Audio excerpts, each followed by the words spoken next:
The end of Phase 4 of the Marvel Cinematic Universe and the end of 2022 has made me feel reflective. Many fans, critics, and many of my own coworkers who feel let down by this phase are releasing a frustrated sigh of relief that this chapter is done.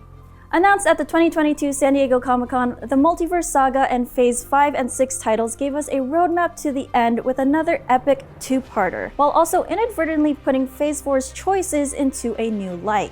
So here I am, more forgiving than anyone else here who has to say anything about Phase 4, and I'm actually here to present my defense of Phase 4's shortcomings for what it is, a rebuilding phase. It's time for me to be who I am rather than who I'm supposed to be.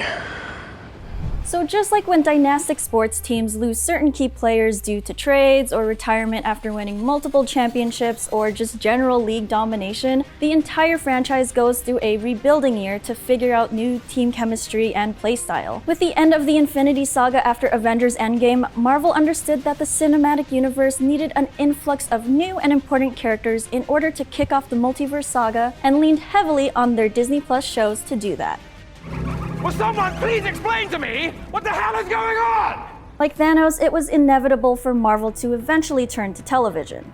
If we consider each saga a season, then each movie is an episode.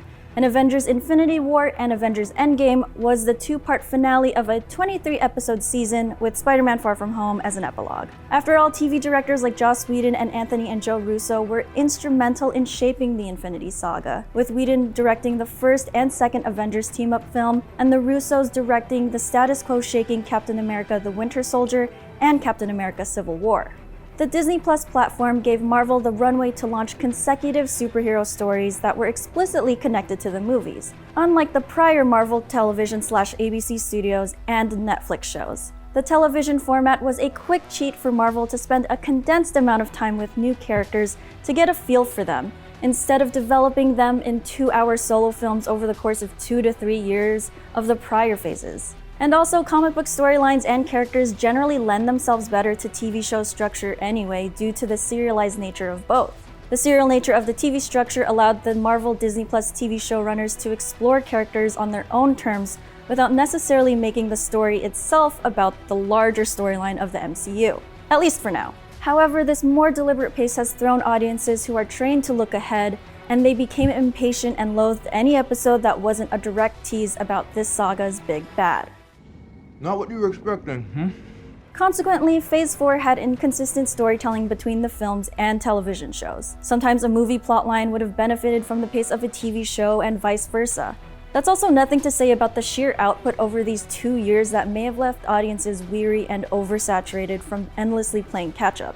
Phase 4 became Marvel's series of experiments with the audience, and the biggest test came from the introduction of the Disney Plus shows. Remember that the concept of a cinematic universe was basically created by Marvel. While studios like Disney, Pixar, and A24 have developed that type of brand loyalty, it's rare that a studio is able to depend on return audiences for a hugely interconnected film franchise, all because they might miss some important context in an Avengers movie. For the trained Marvel fan, Phase 4 may seem directionless, but I see Kevin Feige's vision. I'm not just talking about the one played by Paul Bettany. Each project has a purpose for the larger multiverse saga. The final version of Phase 4 has different sub-phases, each focusing on expanding a different theme, so we get a sense of what threats or issues characters will deal with in Phases 5 and 6. The earlier releases deal with the emotional and socio-political wounds from the blip and ask, where do these characters go from here?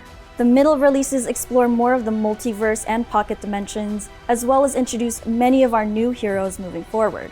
Then we have the final set of releases that act as a meta-commentary on the MCU's heroes and legacy so far. But let's start from the beginning with all that juicy, dramatic, emotional stuff. You took everything from me. I don't even know who you are. You will. This initial chunk of projects deal with wrapping up a majority of these characters' plotlines from Phase 3, while also showing the audience just how quickly they can develop characters with TV shows compared to a movie. Their stories deal directly with all the effects of Thanos and the blip. And to switch analogies very quickly, it's an appetizer that is largely inoffensive to the existing Marvel fanbase. These are characters we are familiar with. Overall, with this group of projects, audiences are tested with the TV as contained stories concept to flesh out our new key players, promoting them to the big leagues and building out the rookie team underneath them. Sports analogies. Wanda. Welcome home. While not intended to be the start of Phase 4, that originally being Black Widow, WandaVision ended up being the best introduction to it. The show now puts supporting heroes/Avengers who did not have solo film series into the spotlight, incorporated existing minor characters, introduced new ones, wrapped up individual Phase 3 storylines, while setting up newer storylines to continue on later in Phase 4. As we would see Wanda again in Doctor Strange in the Multiverse of Madness and the new White Vision flying off to find himself in the announced Vision Quest, there is no guarantee that each series was created with an indefinite run in mind. As the first MCU television miniseries, it signaled that these will each be treated as separate projects with different intentions, yet as we'll see in Doctor Strange, it's important to keep tabs on these Disney Plus series. WandaVision was a genre-bending experiment that ultimately left some audiences confused about its entire existence. And while the stunt casting of Evan Peters as the Fox version of Pietro left some people cold with what seemed like a wasted opportunity for a Mephisto reveal, it only proved the type of fun experiments Marvel is willing to do. Originally slated to be the first Disney Plus series, The Falcon and the Winter Soldier still would have been appropriately situated, answering the immediate question posed to Sam Wilson at the end of Avengers Endgame. Will he become the next Captain America? Even as the second series in this new Marvel era of television, we're starting to see familiar characters explore and resolve their traumas off-screen, before suiting up bigger and better for their next film appearance. Sam meets Isaiah Bradley, whose involvement in the super soldier experiment reveals yet another heartbreaking and complicated history of being a black man in America, ultimately informing Sam's decision to take on the shield.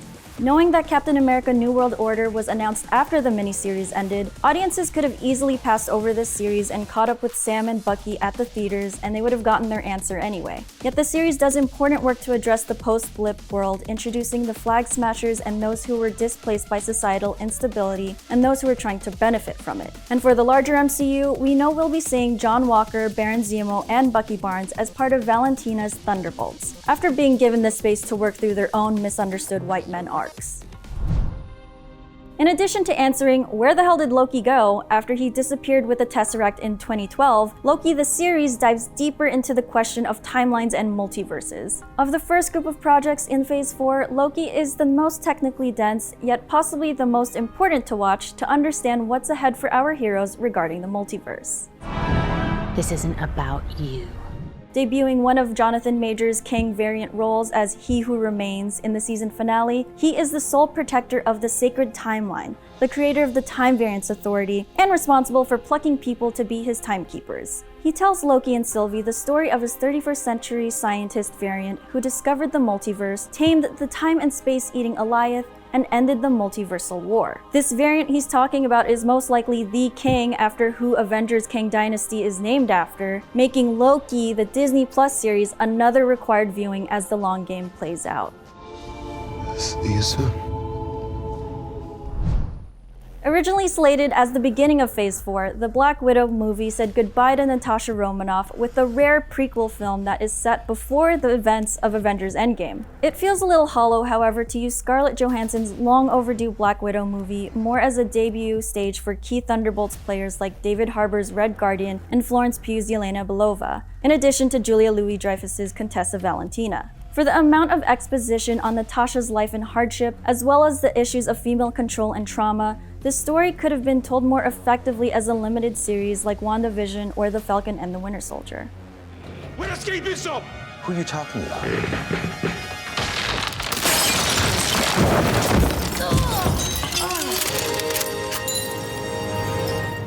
Bro, I found her. With the true end of Black Widow's tenure and our remaining Avengers-adjacent characters now set off in different directions with new purposes, the stories start to focus on the main objective of this phase, and even larger saga, exploring more serious threats in the cosmos and multiverses. Seemingly the first of the Disney Plus shows to only exist as fun one-off thought exercises about our favorite MCU stories and heroes, What If proved to be the wedding stone for the rest of the multiversal stories after Loki. Experiencing the multiverse through the watcher's perspective, we watched stories of an almost MCU. As the series went on and became a mini-saga of its own, it also acted as a proof of concept for Doctor Strange in the Multiverse of Madness. You have a Sinister Strange, zombies, Christine Palmer getting married, not to mention a group of heroes banding together to protect the multiverse from incurring damage. For I am the Watcher. Knowing now this saga will end with Secret Wars, which may mirror the comics crossover of the same name, we may be seeing a hint of not only the plot of that story, but also some Deus Ex Machina interference when the Beyonder makes these characters face off against their possibly Skrull-assumed peers. Shang? Yeah. You changed your name from Shang to Sean? Yeah, I don't. I wonder how your father found you. Shang-Chi and the Legend of the Ten Rings is the first origin story film the MCU has had in a very long time, following Captain Marvel's release in 2019. So I guess it's not that long of a time, but you know what I mean. In this phase, Shang-Chi's debut in a theatrical release compared to a Disney Plus show implies to the larger audience following the MCU that mystic and cosmic elements are sure to play a part in the next phase of the franchise. The most important concept going forward is the existence and threat of what lives in pocket dimensions, as we'll see again in Ms. Marvel. In the mid-credits, Wong determines that the rings are used as a beacon to something deep out in space. Very ominous. And as a feature film hero, Shang-Chi now wields the rings and will be vital in facing who or whatever is being called by them when the time comes. Cut! Okay, everyone, that was good. We could do 10% better. That was beautiful. Very, very good. Eternals was originally scheduled to be the third project released after Black Widow and the Falcon and the Winter Soldier. After Endgame, it would have made sense to explore the species that Thanos came from to understand how planet domination runs in their blood. Though side note, if Thanos was snapping away half a population, he'd actually be working against the Celestials, so I think that makes him the good guy in the long run, right? So does that mean Thanos was right? Now released after the newly introduced Shang-Chi, their introduction does feel a little too late. Meeting the Eternals, exploring their dynamics, solving a murder, and uncovering the Celestials' grand plan is a lot to get through in 3 hours, and probably would have fared better as a series. I mean, so much of their growth is tied to how each of these Eternals feel about the humans on this planet. Watching different configurations of Eternals living out their days across human time periods, and as they connect to them and influence mythology before facing down beings who want to destroy them would have been so captivating to see build up over multiple episodes. And we could have even gotten a better understanding of who Dane Whitman and what the Black Knight's importance is by the time he gets the Ebony Blade. Sure you're ready for that, Mr. Whitman?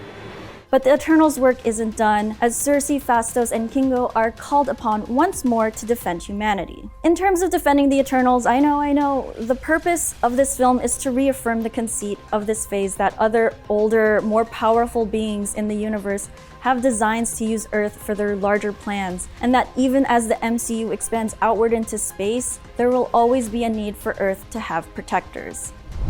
Whatever you need, I'm here for you.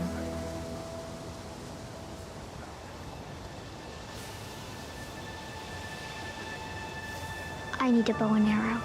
The first series dedicated to a future young Avenger, Kate Bishop's journey to becoming a hero is inextricably linked to Clint Barton's Hawkeye, forcing both of them to truly understand the importance of partnership and Christmas. Having lost Natasha and dealing with residual guilt, Clint is rightfully against having a partner again. He also tries to put the last parts of his Ronin days to rest and dedicate himself more fully to his family. Yet try as he might, his past keeps catching up to him in the form of both Yelena and Maya Lopez, both separately hunting him down for vengeance. Like Natasha, we only got glimpses of Clint's life throughout the films, and now we see the fuller picture of a human man whose career and life were governed largely by a corrupted shield. As a fan casting favorite, Hailee Steinfeld as Kate Bishop is the first true sign that the Young Avengers are on Kevin Feige's mind. But introducing Kate as another young, New York street-level hero makes her a convenient team-up partner for Spider-Man moving forward. After all, he doesn't really have anyone else, you know? And with Daredevil, Born Again, and Echo spin-offs, we'll have many more chances to have these heroes face off against Wilson Fisk. Well, I really appreciate you doing this for me, sir. Don't mention it. And don't call me sir. Swinging from one borough to another, the end of the Spider-Man Home trilogy dramatically sets Peter up for the next chapter of his newly anonymous life. Equipped with a new understanding of the power responsibility holds and having broken the universe to do it, this is a Peter marred by loss and with a new sense of purpose. It's a really sad way to enter into the holidays, but it's exciting to see where Peter pivots now that he is actually alone and must now make those lessons he's learned from his mentors count. No Way Home also acts as another prelude to Doctor Strange in the Multiverse of Madness, exposing Stephen to the dangers of the multiverse while also leaning into comic book elements of casual crossovers without making it a big spectacle. And especially after going through the events of Endgame, the MCU is now normalizing how these heroes cross paths, and it's just very refreshing to watch in practice. You're in so much pain, huh? I am.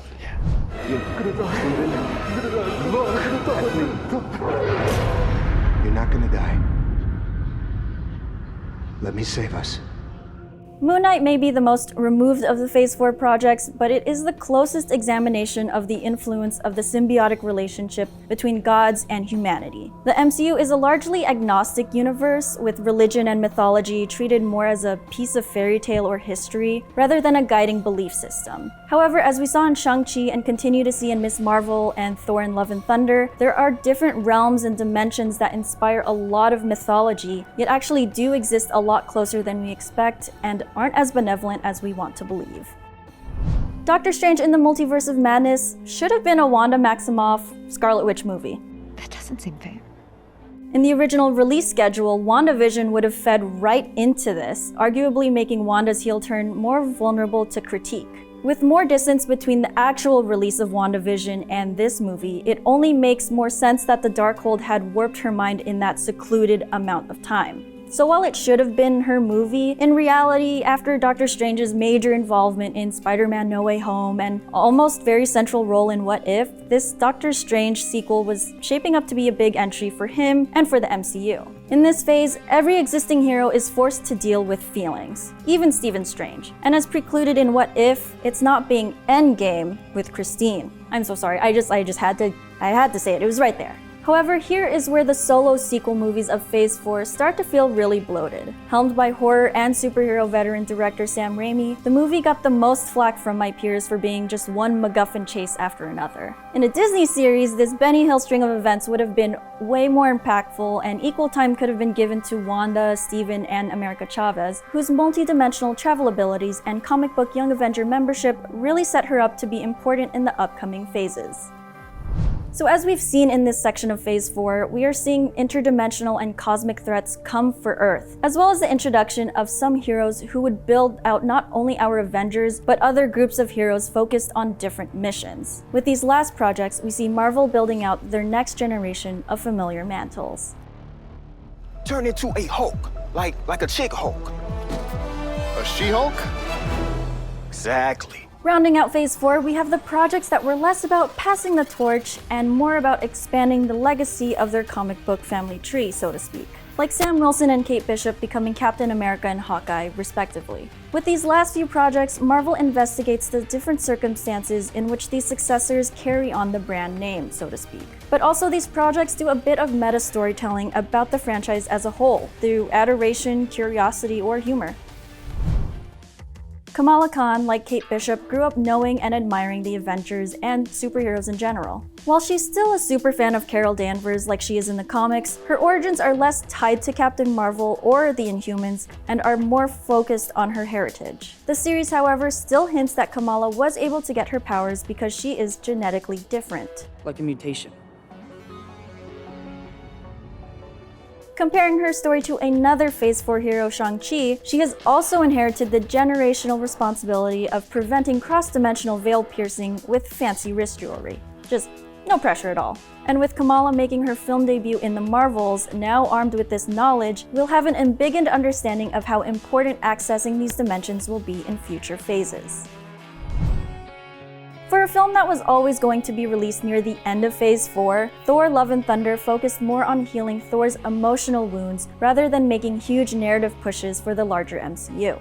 Just consider this, if Thor is going to be of any use at all against Kang, the Skrulls, the Celestials, or any major upcoming threat, the man needs an emotional reset. Having lost his teammates, his family, and planet, Thor is a man without direction or purpose. And that would be an apt description by critics for this phase, but the point is that Marvel knows that. As a villain, Gore the God Butcher holds a mirror up to Thor's grief, dealing with loss in very different ways. To quote WandaVision, But what is grief? if not love, persevering. Yet their inverse ways of grieving drive their conflict. When Thor and Jane reunite, both get closure for their relationship.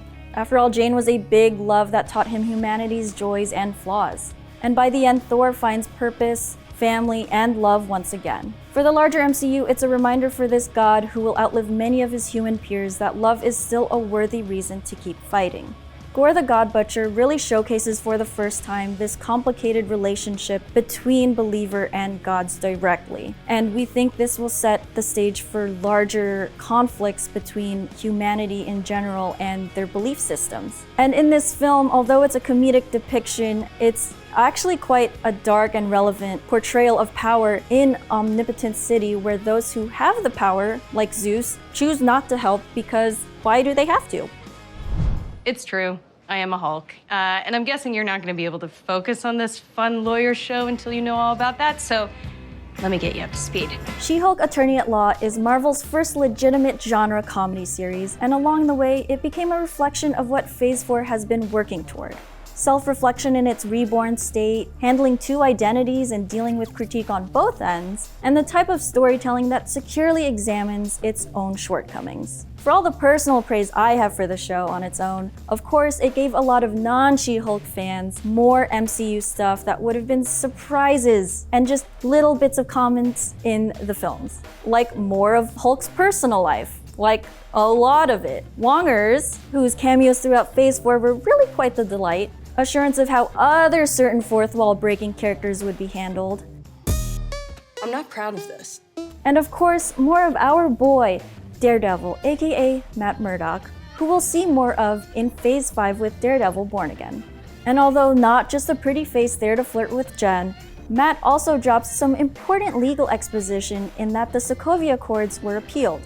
Now, if that's just because the blip happened and like a lot of things changed, then it might not mean anything at all. Or it means everything, and we'll just have to wait and see how that further impacts our heroes going forward.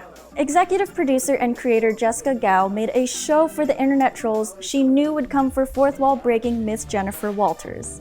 That sucks. She-Hulk, the show and character, is actively navigating a world that holds them to expectations because of how similar she is to her Avengers cousin, when she really just wants to do things her own way. In the end, however, the show gets the last laugh by confirming that they're in on the joke that the MCU's mastermind could not possibly be human. Also, no one has sex. They're also in on that. You're not drunk? Captain America! Marvel also experimented with special presentation one-offs with Werewolf by Night and the Guardians of the Galaxy Holiday Special. Werewolf by Night follows a group of monster hunters on the famous Bloodstone estate, and we get a taste of the darker horror side of the MCU. After meeting Dane Whitman in Eternals, Mark Spector in Moon Knight, and patiently awaiting Mahershala Ali's Blade, we'll be possibly facing more beasts from other dimensions and realms as they get through, and we'll certainly need all the help we can get. Essentially wrapping out Phase 4, Black Panther Wakanda Forever had the tricky task of mourning the loss of Chadwick Boseman, and by extension, T'Challa, while also moving the larger MCU forward. While the question of who would become the next Black Panther carried a heavier weight than ever, it was never meant to be a surprise. Whoever takes it on would be dealing with survivor's guilt and becoming a Panther against all odds to carry out T'Challa's legacy. We also get Iron Man's spiritual successor with Riri Williams, whose engineering acumen makes her valuable in Wakanda. But aside from giving us a new Black Panther, the film does give us the most compelling anti-hero villain of Phase 4 with Namor. A mutant god and protector to the people of Talokan, his motives are clear: to protect his people from those who threaten their existence. When T'Challa revealed Wakanda's true political power to the world, this also exposed Talokan as other countries tried to circumvent Wakanda to search for vibranium. Forced to reveal himself to the Wakandans after centuries of hiding, Namor's existence reaffirms that not even the most advanced country on Earth could detect the dangers of other civilizations that exist much closer than we expect. Namor's existence in the MCU in general also provides the perfect runway for mutants and X-Men to join when the time comes. The MCU's second special presentation treads the beloved TV tradition of the holiday special. Following last year's Christmas-time set Hawkeye, we now follow the Guardians on a very fun and very self-contained story to get Peter a Christmas present. Why? Well, you know, Because of everything that happened? Hey, where are we going? First, there. Coolest. Remember, Phase 4 is about grief. And once again, the TV format and streaming distribution model versus traditional theatrical releases really flexes the type of fun, comic book style stories while also getting character and lore development that we normally would have gotten in passing in a feature film. Among the many things we learned, the Guardians now own nowhere, Peter learns that Mantis is his sister finally, Gamora is still a priority for them to find, Groot is a young man now, but less petulant than before. We have a talking Cosmo and she's so cute! What? I refuse to do any more work while you demean me. And we also learn how Peter got his shooters. As their second appearance in Phase 4 after Thor Love and Thunder, it's nice to check in and see more of the cosmic parts of the MCU on their days off, but know that other things are still on their mind. Bye, Bacon. Bye, Bacon. We love you, Kevin Bacon. Hey, I'll see you at Easter. Ultimately, and early on, Phase 4 was clear that it was about dealing with grief from Phase 3. And that's largely why I'm so forgiving of it.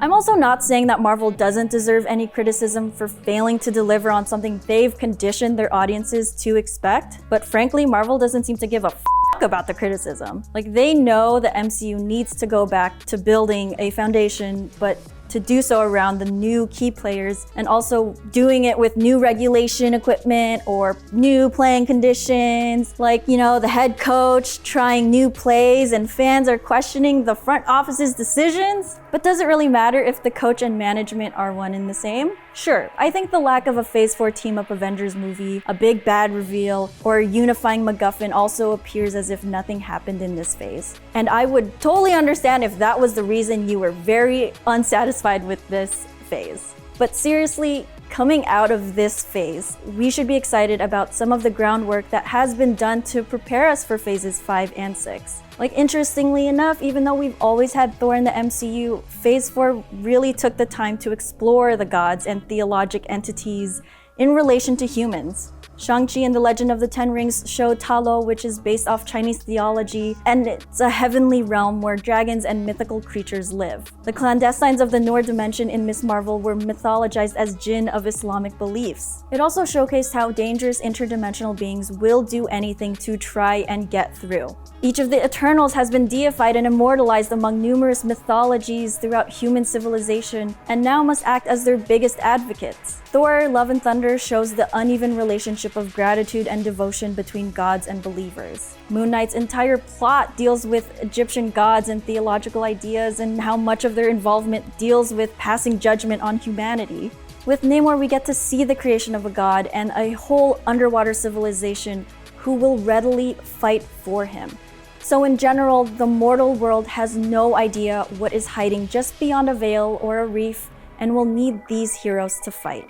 There's also some major nostalgia happening, bringing back so many supporting characters from phases 1 and 2 to explore a different part of their previously one-note characters. From love interests like Jane Foster and Christine Palmer, to the villains like Trevor Slattery, Emil Blonsky, and Tim Blake Nelson returning in Captain America: New World Order, it just feels so much more like a comic book universe now to have supporting characters return and explore different dynamics with different heroes and different franchises, instead of tossing them aside after their one-and-done appearances. But also, speaking of villains, many of the ones in Phase 4 were driven by something much more personal. Wanda and her children, Gore and his child, Wenwu and his wife, Namor and his people, and that's just a nuance I hope to see more of to make these characters, these adversaries, feel more grounded and sympathetic.